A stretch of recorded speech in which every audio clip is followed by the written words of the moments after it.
አንድ በጣም ትልቅ ጥያቄ አለኝ። እቺ ከላይ የምትመለከቷት ልጅ ዩቲናስ ናት ወይም ደግሞ እቺ ከታች የምትመለከቷት ቆንጂዬ ልጅ ናት። ነገር ግን ላንቺ ለሁላችሁ አንድ በጣም ትልቅ ጥያቄ አለኝ። መጀመሪያ ለዚህ ቤት አዲስ ከሆናችሁ ሰብስክራይብ ማድረግ፣ ላይክ ማድረግ፣ ሼር ማድረግ እንዳይረሳ። ኮሜንት ላይ የገባችሁ ጥያቄ በስነ ስርዓት እንድትመልሱልኝ ተስፋ አደርጋለሁ።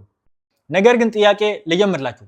እቺ ልጅ አሁን የምትሰራቸውን ሁሉንም ቪዲዮዎች እየገረመኝና እያስደመመኝ መጥቷል ማለት ነው። እኔ የምላችሁ ጋይስ እቺ ልጅ የምትሰራቸውን ቪዲዮዎች ቢያንስ እስከ 3 ደቂቃ ይሆናሉ ማለት ነው። የኢትዮጵያ አንድ ፊልም ትልቅ ፊልም ቢባል እስከ 2 ሰዓት ይሆናል ማለት ነው። ቢያንስ አብዛኛዎቹ ከ1 ሰዓት እስከ 1 ሰዓት ከግማሽ ይሆናል ማለት ነው። ነገር ግን እቺ ልጅ የ2 ሰዓት አንድ ሙሉ ፊልም በ3 ደቂቃ ወይም ደግሞ ከ3 ደቂቃ በታች የሚሆን ደቂቃዎች በመውሰድ ትሰራለች። አንድ ፊልም አንድ በጣም ቆንጆ የሆነ አንድ በጣም የሚደነቅ ፊልም በ3 ደቂቃ ውስጥ ትሰራዋለች ማለት ነው። እቺ ልጅ አለማድነቅ እግዚአብሔርን አይቻልም። እቺ ልጅ አለማድነቅ ንፉግነት ነው።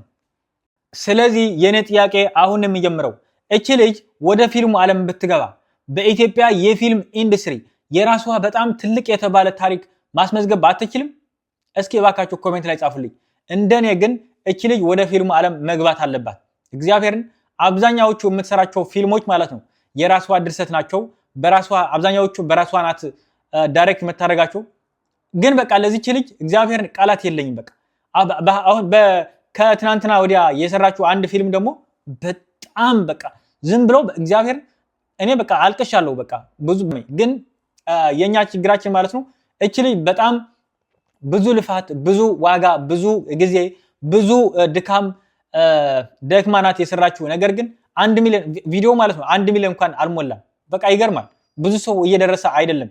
በነገራችን ላይ በቃ እቺ ልጅ ትችላለች፣ እግዚአብሔርን ትችላለች። እንደኔ ወደ ፊልም ዓለም መግባት አለባት የምትሉ ኮሜንት ላይ ጻፉልኝ። ለዚህ ቤት አዲስ ከሆናችሁ ግን ፎሎ ማድረግ፣ ላይክ ማድረግ፣ ሼር ማድረግ እንዳትረሱ ማለት ነው። ጥያቄ ግን መመለስ አለባችሁ።